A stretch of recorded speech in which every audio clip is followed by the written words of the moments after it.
47 neutralized. Nice work, Rivers. I'm impressed.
That's the last one. Good job with these pictures, Rivers. We're one step closer to preparing a counterattack. I'm starting to see why Skynet isn't so fond of you. Now get your ass back to the shelter.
Jacob, how is Pasadena?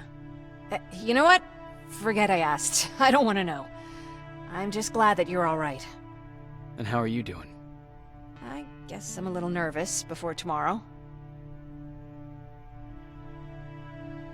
Aren't you curious about what happened in Pasadena? No. I think I'd rather keep that place in the past. Actually, I have a confession to make. I've never been outside of Pasadena until now. Can you believe that? Pretty weak for a scavenger. I know, right? You'd think a worldly girl such as myself would get to travel a lot, but sadly I didn't. I did my traveling through pictures and postcards that wanderers brought with them. My favorite had a little flamingo drinking water from a lake on it.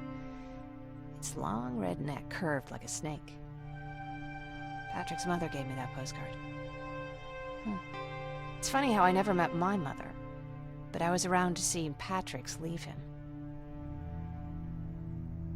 I thought Patrick was your brother. In our house, we were all brothers and sisters. But me and Patrick, we've always had this special bond. Felt what the other one was feeling. We'd even get sick together. I remember the day Patrick's mom brought him in. They were both tired and dirty, so we took care of them. Patrick was crying a lot. He was teething at the time. I think that was what scared her away. She just couldn't handle the crying.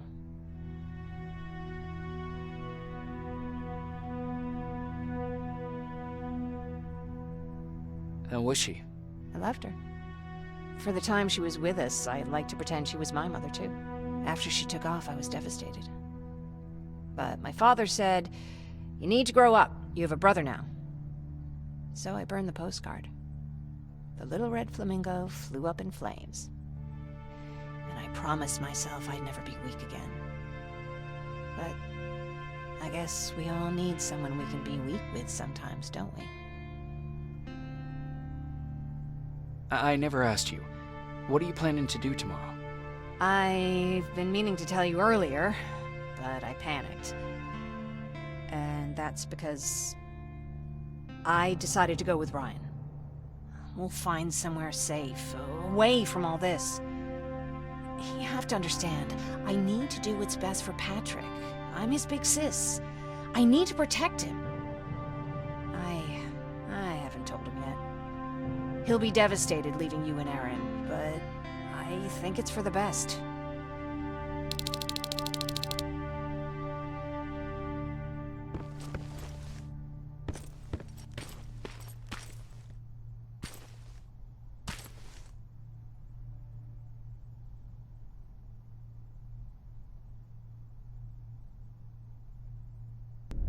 Wake up! We need to move. What's going on? Everyone, wake up! You need to get out of here. Who the fuck are you? It doesn't matter. What matters is that you can't stay here any longer. She asked a question, and I suggest answering. You don't want to do that. I've got this place rigged with explosives, and there's a detonator in my pocket. You got what? Would you mind? Lower your gun, Ryan. He's the one that saved my life. What do you want from us? You have to get out of here. Skynet's on its way. They finally found you. What you mean they found us? They were looking for us? Not for you. For him. He's essential to winning this war. Skynet knows that. That's why they've been following him for months. I have to make sure nothing happens to him. In a couple of minutes, an infiltrator will walk in here trying to kill him. I can't let that happen. We have to bury that Terminator here once and for all. All right, everybody, you heard him. Let's get moving. I'll get the bus ready. There's no time for that. There's a passage here. It will lead you out. Use it. What was that? All right, everyone, get out! Jacob! Give me that. It's the same one. It's the same model. Leave! Now! How the hell's he still alive? Go! Go! Go! Watch out! Don't just stand there! Run!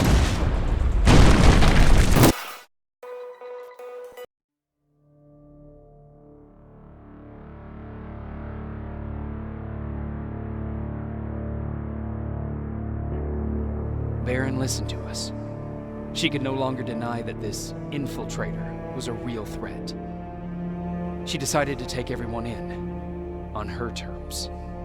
The shelter was on high alert, but thanks to the intel I gathered in Pasadena, we slowed the advance of the Annihilation Line and gained some time. Just enough to start preparing the counterattack.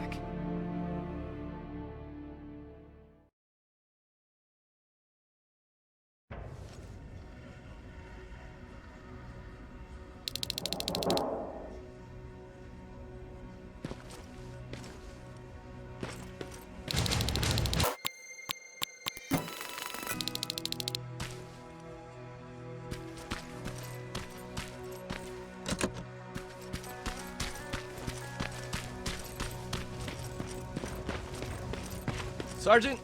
At ease. Well, look at you, Sergeant. When you helped us in Pasadena the other day, I was trying really hard not to panic because you were only a private. Sorry for underestimating you. I guess I should salute or something?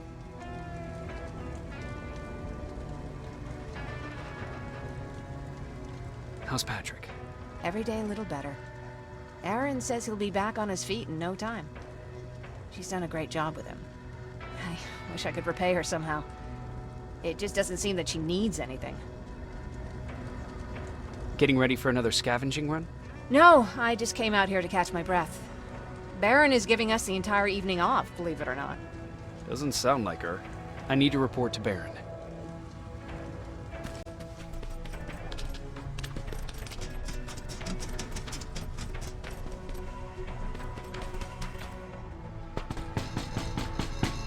Rivers, DN 46890.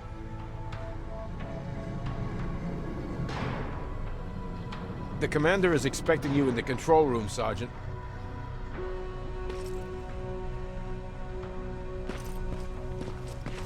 Maraschino cherries again. I don't get it. How did they bring that buggy down here? I'm going out soon. I haven't made my daily quota yet.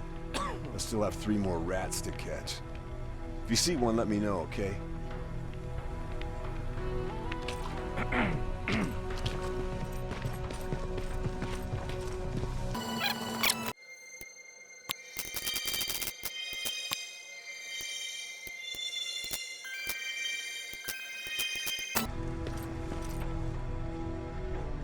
Hey Ryan, how's everything?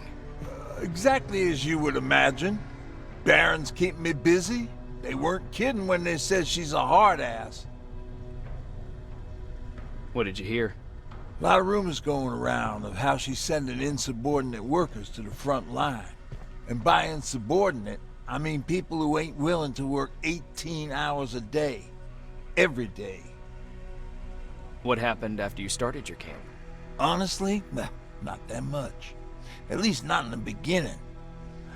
When we gave up on the idea of getting in touch with anyone, we just tried to adapt. Temperatures fell, we had to scavenge for food. All of a sudden, that became our life. Didn't you try to reach home? Some people did. Most of us were scared of what we'd find if we did get home, so we conveniently said, we're stranded here anyways, and stayed. Well, I know how stupid it sounds, but we managed to have fun in our little commune. I still have my guitar with me. We talked a lot about how we're gonna be famous, because we're the only living band in the world. You played in a band. I did. One of the few things I was better at than Tucker. He didn't have much talent, but he loved the idea of sex, drugs, and rock and roll, especially the first 2. We were just stupid kids, not realizing what was going on. We paid the price for it the first time we saw a tin can. I was tuning my guitar when I heard a strange noise. I found out later that it was a T-400. Must have heard me play. It didn't even have the decency to look scary. Maybe if it did, we wouldn't have just stood there when it started firing. What did you do? I froze. I didn't run to help. I didn't scream. I didn't even move. I just stood there, like a coward. The tin can got Tucker with a single bullet. Bam, just like that. 7 other people died before we finally destroyed that thing. Ironically enough, I was the one who delivered the final blow. Safe to say, it was the beginning of a new era. Do you need anything? Can I see your hardware?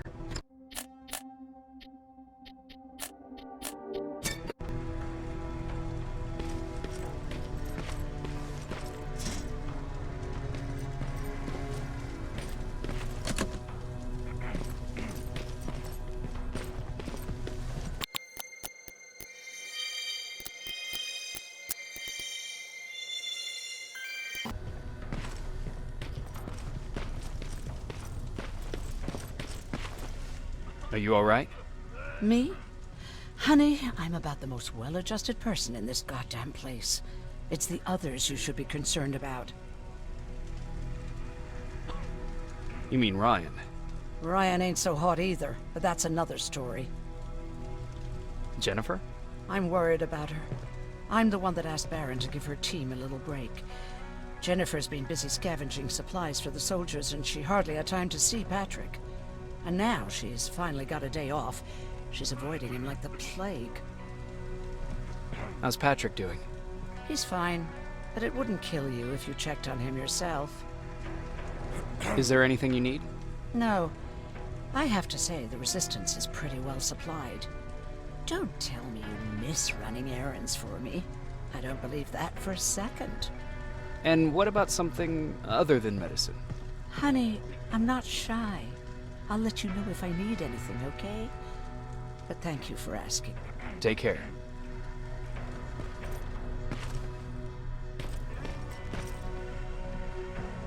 How are you doing? Good. Erin's going to let me leave in a couple of days. Thanks for bringing that chalk. I've been drawing a lot. I'd be so bored without it. How do you like living in the shelter? There's a lot of people here. I like that. I heard a funny joke yesterday. You want to hear it? Yeah, tell me. What's brown and sticky? A stick. That's funny. I know, right? How's Jennifer? She's out a lot, but I understand. She's a scavenger. I have to go.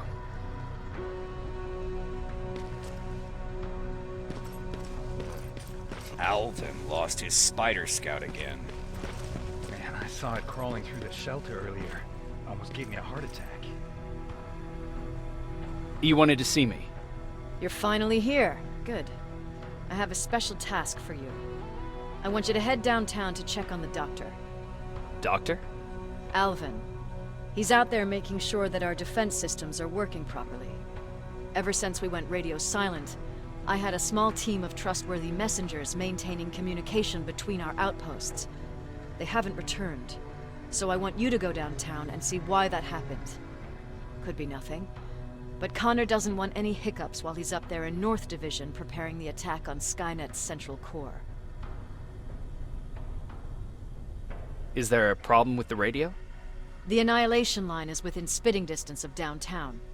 We suspect that Skynet will be intercepting all transmissions from that location. So for now, we're going radio silent. That's why I need you to go there personally. Central core? Skynet's main reactor, the source of all their power. We shut down the central core, we shut down Skynet. Connor's preparing the attack as we speak, so you understand we can't have any critical complications at this stage. If you don't mind me asking, how did you end up here? Excuse me if I act a little surprised, Sergeant. But no one in here thinks it's wise to ask their superior personal questions. But since you did, I'll humor you. So, how did I get here? The same way you did. I was born, raised, then given a gun. We don't really have a say in what we do we? Or do I assume too much? Was it any different for you? Why do you fight, Sergeant? It's the right thing to do. There's nothing noble in what we do. Humans were fighting humans since the beginning of time.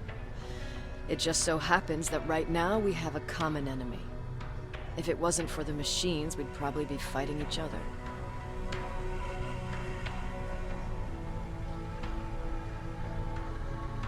If that's how you view humanity, are we even worth fighting for? I'm just doing whatever it takes to survive. Saving humanity is just a bonus. Besides, I'm not a fighter. When I go out there in the middle of the night with my Westinghouse, I'm not looking for a fight. I look to seek and conquer. I'm not a fighter. I'm a bully.